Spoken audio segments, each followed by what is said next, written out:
une femme est allongée sur sa couche. Elle dort. Elle se fait réveiller par des gens qui passent juste sous sa fenêtre. Il y a des bruits de voix et des bêlements de moutons. Ce sont les gens qui vont au puits pour aller remplir leurs cruches et faire boire leurs bêtes. La femme se tourne sur sa couche. À côté d'elle, allongé, il y a un homme. Il dort. Elle le regarde dormir. Est-ce qu'il va la demander en mariage? S'il la demande en mariage, elle dira non. Elle a été mariée 5 fois et ça n'a jamais été. Alors maintenant, fini les mariages. Peut-être qu'elle est trop exigeante, mais elle rêvait d'un immense amour. Et avec ses maris, ça n'a jamais été comme ça. Elle se lève et se met au travail. Elle met du grain dans la meule et tourne la lourde pierre pour faire de la farine.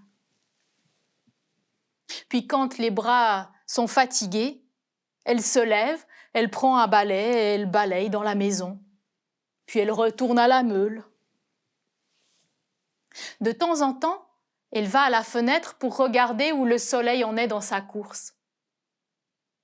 Quand il est tout en haut, elle met son manteau, prend une cruche et elle sort de chez elle. Pendant qu'elle marche dans les rues de Sichar, elle regarde au sol pour ne croiser le regard de personne. Les gens de Sichar, ils n'aiment pas qu'elle ait été mariée 5 fois. Ils sont devenus méchants avec elle. On lui a déjà craché au visage. Alors, elle ne leur parle plus, eux ne lui parlent plus, et comme ça, tout va bien. Quand elle arrive à la porte de la ville, là, elle relève la tête. Elle sait qu'elle ne croisera personne. Il fait trop chaud pour que les gens aillent au puits à cette heure-ci. C'est pour ça qu'elle y va à ce moment-là, pour être sûre de ne croiser personne.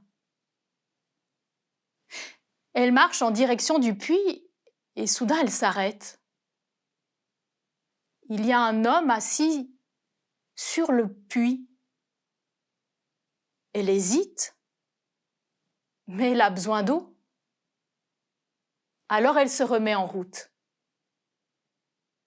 Pendant qu'elle avance, de temps en temps, elle jette un coup d'œil pour voir qui c'est. C'est un étranger, un voyageur. Quand elle arrive au puits, elle se met le plus loin possible de l'homme et elle commence à puiser. L'homme lui demande si elle peut lui donner à boire. La femme est tellement surprise qu'elle manque de lâcher sa cruche dans le puits. Mais comment se fait-il que toi, un homme juif, tu me demandes à moi, une femme samaritaine, à boire?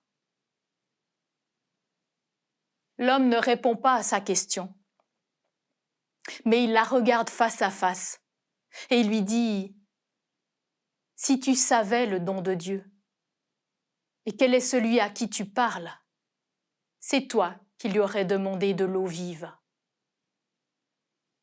Intriguée, la femme regarde aux pieds de Jésus, parce que c'est Jésus qui est là. Elle ne le sait pas encore, mais c'est lui. Il n'a même pas de quoi puiser. Ah, il plaisante. Alors, elle lui répond sur un ton un peu taquin. Tu n'as même pas de quoi puiser de l'eau. Comment pourrais-tu me donner cette eau vive? Serais-tu plus grand que notre père Jacob qui a construit ce puits? L'homme ne répond pas à sa question, mais il la regarde droit dans les yeux et lui dit Quiconque boit de l'eau de ce puits aura encore soif. Mais quiconque boira de l'eau que je lui donnerai n'aura plus jamais soif. Au contraire, elle deviendra en soi eau jaillissante en vie éternelle. La femme sent soudain toute la lassitude de sa vie. Elle lui dit, « Seigneur, donne-moi de cette eau vive, pour que je n'ai plus besoin de venir puiser, que je n'ai plus soif. » Et le voyageur lui demande d'aller chercher son mari et de revenir avec. C'était trop beau. Elle aimait bien parler avec cet homme, mais là, il vient de mettre le doigt juste là où ça fait mal.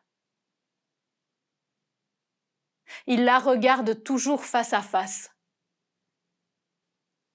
Elle n'a pas envie de lui mentir, mais elle n'a pas envie non plus de lui dire toute la vérité. Alors elle répond, « Je n'ai pas de mari. » C'est vrai. Tu en as eu 5, et celui avec qui tu es maintenant, ce n'est pas ton mari. La femme sent ses jambes qui tremblent en dessous de son corps. Mais si cet homme sait tout ça de sa vie, c'est que c'est un prophète. Alors elle veut lui poser une question qui lui brûle le cœur et l'âme depuis longtemps. « Puisque tu es prophète, dis-moi. Nos ancêtres samaritains disent qu'il faut adorer Dieu sur la montagne, là. Vous, les Juifs, vous dites qu'il faut l'adorer à Jérusalem au temple. Mais qu'en est-il » Cette fois, l'homme répond à sa question. Il lui dit, « Crois-moi, femme, le temps vient où vous n'adorerez plus le Père ni sur la montagne, ni à Jérusalem. Le temps vient, il est déjà là, où les vrais adorateurs adoreront le Père en esprit et en vérité, parce que Dieu est esprit. Chacun priera le Père dans son cœur. » La femme est bouleversée par ce qu'elle vient d'entendre. Alors elle veut partager avec cet inconnu quelque chose qu'elle a tout au fond d'elle. Je sais que le Messie doit venir. Et quand il viendra, il nous expliquera toutes choses.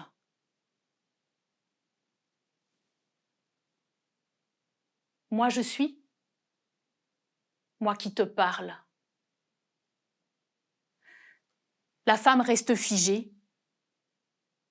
Et puis, en laissant là sa cruche, elle part en direction de Sichar.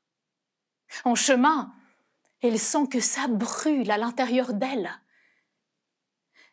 Elle vient de toucher au grand, à l'immense amour de Dieu. Dieu que ce prophète appelle Père. Quand elle arrive à Sichar, elle apostrophe la première personne qu'elle voit. Elle lui dit, « Il y a un homme là-bas au puits, c'est un prophète. Il a tout dit de ma vie. Mais peut-être même que c'est le Messie. » Elle parle à une femme, à un homme. Les gens parlent entre eux. Et bientôt, quelques-uns vont au puits pour demander à l'homme de rester chez eux, pour qu'il enseigne à Sichar. Jésus est resté 2 jours dans la ville. Pendant ces 2 jours, beaucoup ont cru en lui. Et après son départ, la vie de la femme n'a plus jamais été la même.